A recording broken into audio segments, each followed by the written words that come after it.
What is up, YouTube? This is Iron Squire. You may notice a couple things here. My profile picture has changed. I recently completed the single-player campaign. I've just never really completed it. I've always played multiplayer. I've always played against the AI. So that's just what I've always done. Yeah, welcome to my Zerg tutorial. I will be going over the basics of the Zerg, going over their strengths and their weaknesses, going over, like, just all the different things about them, because they're different from a lot of the other races, yet they're similar, so, yeah. Yeah, I'll play against Aaron. Now, you may have noticed there, I set that to a hard AI.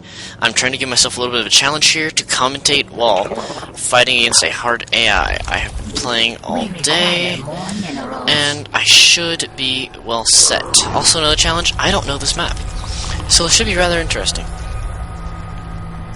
Anyway, so, this is the Zerg. This guy, he's known as an Overlord. He is what provides you supply.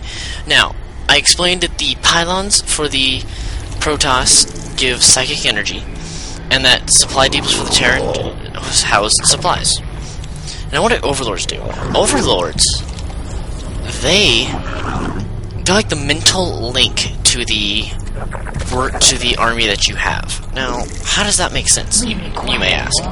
Well, think of the Zerg as like a colony of ants. They are all like bound together through, like, I don't even know how to describe it. It's just like they're all bound together through just like instinct and this creature called the Overmind. At least they were in StarCraft 1 for a short time.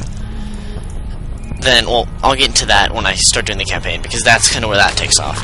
But, yes, they are all bound to the Overmind, which is the collective Zerg consciousness which keeps the Zerg alive. Again, now they are controlled by something else, but for now, we're just going to go with that. So yeah, the Overlords are basically like the connection to what are known as the Underlings, which are literally everything else aside from Overlords. So the Overlords, like, communicate your orders to the Overlings, to the Underlings, and to the structures, and just all that kind of stuff. So, oops, I bumped my mic there. I'm so sorry. Move over, you come over there. Okay, now I never exactly went over my hotkeys, and I guess for Zerg it'd be best for me to do it because that's kind of the main. It is the main race I play. It's the race I'm best with. It's the race that I find to be the most fun. So my hotkeys, I set my hatchery to 4. Now I'm not entirely sure why, but I got it from dang it. I have to make up time. I was too busy talking.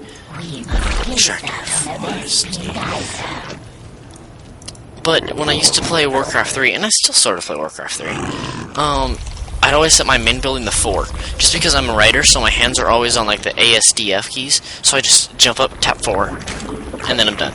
And plus, well, the hotkeys for select, larva, and make a drone is 4, S, D. So I mean, just like run that over in your fingers. It's so like nice and clean cut, and just it's easy to pull off. Just 4SD. 4SD. I don't know. There's something easy about that. I set my scouting Overlord to 5 because not just me.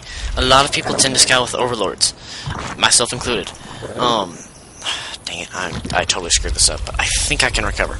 Alright, YouTube, you gotta hold me accountable. Can I recover? I think I can. I just need to play this a little smart. Anyway, a couple other differences between, but yeah, I just realized, sorry I paused, I just realized, well, I didn't finish explaining the hotkeys.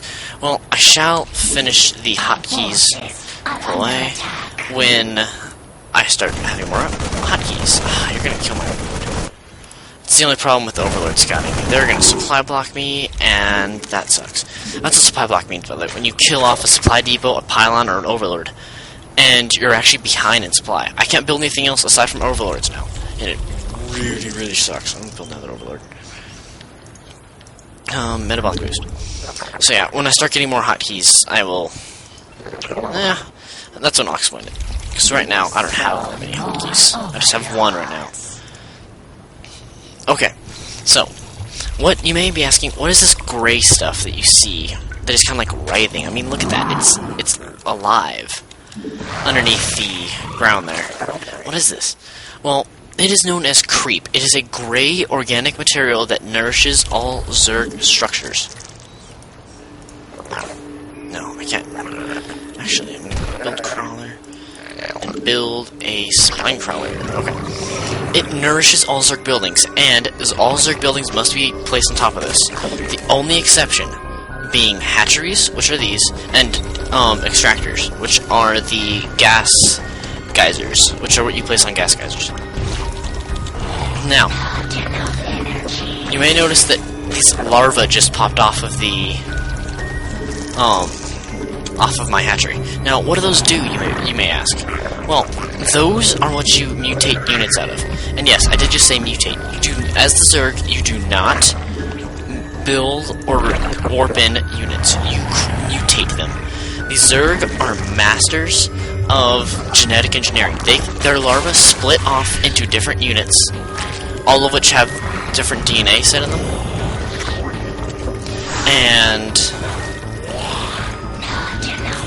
And that's how they become different units. They split off. Like, for example, this is a Zergling, the most basic unit you can create in a game. Well, that's true. Technically, in any game for StarCraft. Their DNA is so simple you can make 2 of them out of 1 larva. So I only made 4 eggs of Zerglings, but I have 10 Zerglings. Pretty helpful, right? Now, the upgrade that I was researching here, the spawning pool, which by the way is basically the gateway or the barracks of the game for the Zerg. It allows you to access all the different units. It allows you to make all the most basic units. The upgrade I was researching was metabolic boost, also known as Zergling speed. It allows them to move faster. It gives them little wings. It's really kind of cool looking. But here's where things get interesting. I am about to make a ton of units called Banelings. Banelings, Banelings, Banelings. Whoa! I'm kidding. This is not a shout-out channel. Which does actually bring me to another point that I need to get into later. Banelings are acid-filled creatures that explode on impact. You just saw there. I just destroyed that army by, like, having it kill itself. The Banelings explode, and when they explode, they explode acid upon their enemies. It's super effective, and it's so cool to watch. But yes, that is a Baneling. I like them personally. I think they're one of the funnest units in the game. And that is a Baneling. Okay, now my basic hotkeys. I set my main army to 1. Just so 1, and it's just the most basic thing. Then I set my